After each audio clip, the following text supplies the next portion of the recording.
राजनीति, आंदोलन, किसान, करप्शन, गरीबी, इन सभी मुद्दों पर आवाज उठाएगा अब तक न्यूज इंडिया। सत्ता के आगे जब भी सवाल कमजोर पड़ने लग जाए तो सवाल उठाने पड़ते हैं। बोल के लफ्ज आजाद है तेरे, बोल के सच जिंदा है अब तक।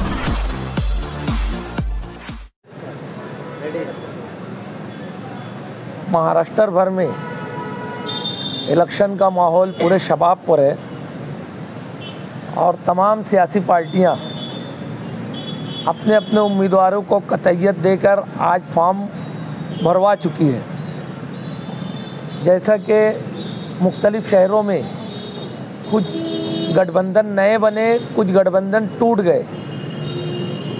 वो तमाम गठबंधन अपनी सियासी ताकत बढ़ाने के लिए थी, लेकिन मालेगांव में शेख आसिफ साहब की पार्टी इस्लाम और समाजवादी पार्टी ने जो गठबंधन किया है, एक मकसद लेकर किया है कि शहर में जिस तरीके से यहाँ के लोगों को मुख्तलिफ़ बातों से परेशान किया जा रहा है, तो उनकी हिफाजत, उनके तशख़्ख़ुस के बका के लिए काफ़ी पहले से ये गठबंधन किया गया था। इससे पहले समाजवादी पार्टी ने अपने 14 उम्मीदवारों के नाम डिक्लेयर कर चुकी थी। उसमें से एक खातून किसी वजह से, किसी मजबूरी से वो इलेक्शन नहीं लड़ सकी, उसकी जगह दूसरे कैंडिडेट को नाम डिक्लेयर किया जा रहा है। 14 उम्मीदवारों के नाम डिक्लेयर होने के बाद आज तीसरी और आखिरी लिस्ट है, वो 7 आदमियों की है, जो मैं आप लोगों के सामने पेश कर रहा हूँ। वार्ड नंबर 13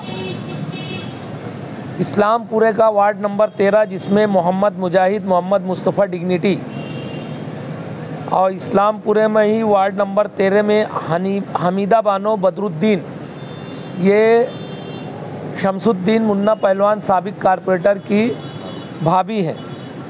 इसी तरीके से वार्ड नंबर 14 जो नयापुरे का वार्ड है, वहाँ से समाजवादी पार्टी की जानिब से सोहेल अहमद, जलील अहमद डालरिया, इनको समाजवादी पार्टी ने अपना उम्मीदवार नामज़द किया है। इस तरीके से वहाँ खातून उम्मीदवार फ़ातिमा अल्ताफ़ अहमद, जो अबू शुएब निहाली की वालदा हैं, इनको वार्ड नंबर 14 से नॉमिनेट किया गया है। वार्ड नंबर 13 और वार्ड नंबर 14 की एक एक सीट इस्लाम पार्टी को दी गई है। इसलिए इससे पहले वार्ड नंबर 13 में अहमद अयूबी सर का ऐलान हो चुका था और वार्ड नंबर 14 में जाहिदा अशफाक का ऐलान हो चुका था। इस तरीके से ये दोनों वार्ड में समाजवादी पार्टी के 3-3 उम्मीदवार रहेंगे और एक एक उम्मीदवार इस्लाम पार्टी के रहेंगे। वार्ड नंबर 19 में साजिदा मंजूर अयूबी, जो साबिक कारपोरेटर हैं, उनको नामज़द किया गया है।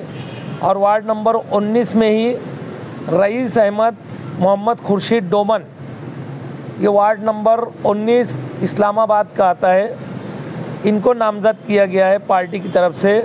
और रुमैशा कौसर अंसारी महमूद मेंबर की अहलिया है, ये बेटी है रुमैशा कौसर, इनको पार्टी ने वार्ड नंबर 19 इस्लामाबाद से नामज़द किया है। वहाँ से वार्ड नंबर 19 से इससे पहले राहिल हनीफ साहब के नाम का ऐलान किया जा चुका है।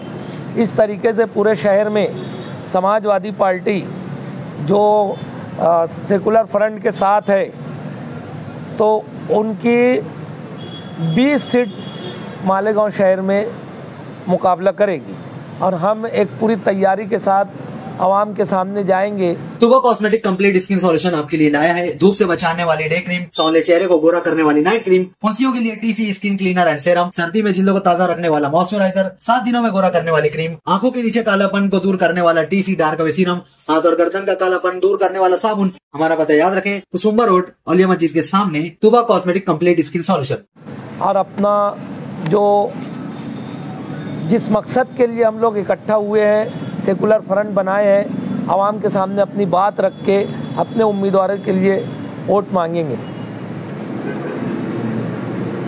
ऐसा नहीं लगता इस बार के इलेक्शन में उम्मीदवारों का नाम डिक्लेयर करने में इतनी देरी की है कि आवाम को अब फैसला करने का वक्त नहीं दिया गया है कि वो उनमें कंपेयर कर सके कि कौन बेहतर है और कौन नाकारा है। अब ये थोप दिया गया है, जो है यही है, इन्हीं को झेलो। ऐसा नहीं है। असल में इलेक्शन डिक्लेयर हुआ और हम लोगों ने अपने उम्मीदवारों के नामों को कतियत देना शुरू किए।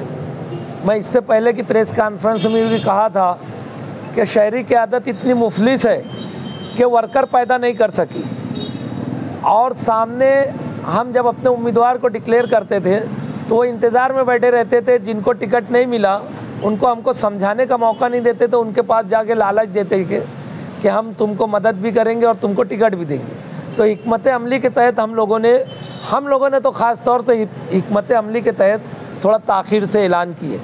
और रहा सवाल आवाम तजब्जुब में रहेंगे, हम आवाम के बीच में जाएंगे। ये जो पीरियड है, जो सेकुलर फ्रंट का जो गठबंधन हुआ है, तो हम लोग जो काम कर रहे हैं आवाम के सामने जाके अपना काम पेश करेंगे और अपना मंसूबा बताएंगे, तो हमें उम्मीद है आवाम ज़रूर मुतमईन होगी। 10 दिनों में क्या समझा पाएंगे आप आवाम को? हमारे पास टीम वर्क है। हम कोशिश करेंगे कि आवाम के पास जाएं और आवाम को समझाएं, अच्छे ढंग से समझाएं।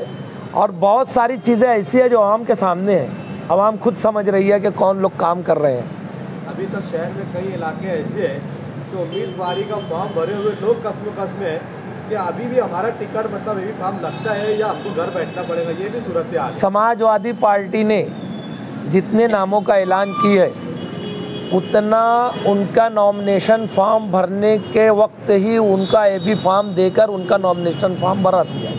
ये हम सेकुलर फ्रंट का सवाल है। सेकुलर फ्रंट में भी हमारी दोस्त पार्टी है, उनकी तरफ से भी हमें उम्मीद है कि इसी ढंग से हुआ होगा। अगर कुछ बात होगी तो उसको देख लेंगे, समझ लेंगे। बहरहाल चुन कर अच्छे उम्मीदवारों को पहले से तय करके हम लोगों ने डिक्लेयर किया है। हम लोगों ने ये नहीं किया कि किसी का, जैसे एक मिसाल है, इस्लामपुरे में एक नाम डिक्लेयर करके एमएलए साहब के फर्जंद को वहाँ थोप दिया गया एक बिल्कुल आखिरी वक्त में। और ना ही हम लोगों ने अपनी लिस्ट आधी रात के बाद जाहिर की है। हम फेस करना जानते हैं, आवाम के सामने रहना जानते हैं, इसीलिए हम जो है आधी रात के बाद अपनी लिस्ट जारी नहीं किए। और ना इस तरीके से आवाम को धोखे में रखे कि नाम का कुछ ऐलान करके और दूसरे वार्ड से ला के आमदार साहब ने इस्लामपुरे में अपने साहबजादों को वहाँ टिकट देके खड़ा कर दिया। भाई बाकी उम्मीदवार तो फॉर्म भरने के बाद नाम जाहिर कर रहे हैं, उन्होंने तो आधी रात को कर दिए थे, आप देखो भरने के बाद कर रहे हो। देखिए, हम लोग कल रात को लिस्ट डिक्लेयर करना चाहते थे, मगर फॉर्म की जो मिस्टेक थी, फॉर्म के अंदर जो बहुत सारी बातें थी उसमें हम लोग उलझे थे, इसीलिए कल हम लोग डिक्लेयर नहीं किए थे। ये हमारी लिस्ट कल फाइनल हो चुकी थी और कल हम लोग डिक्लेयर करने वाले भी थे।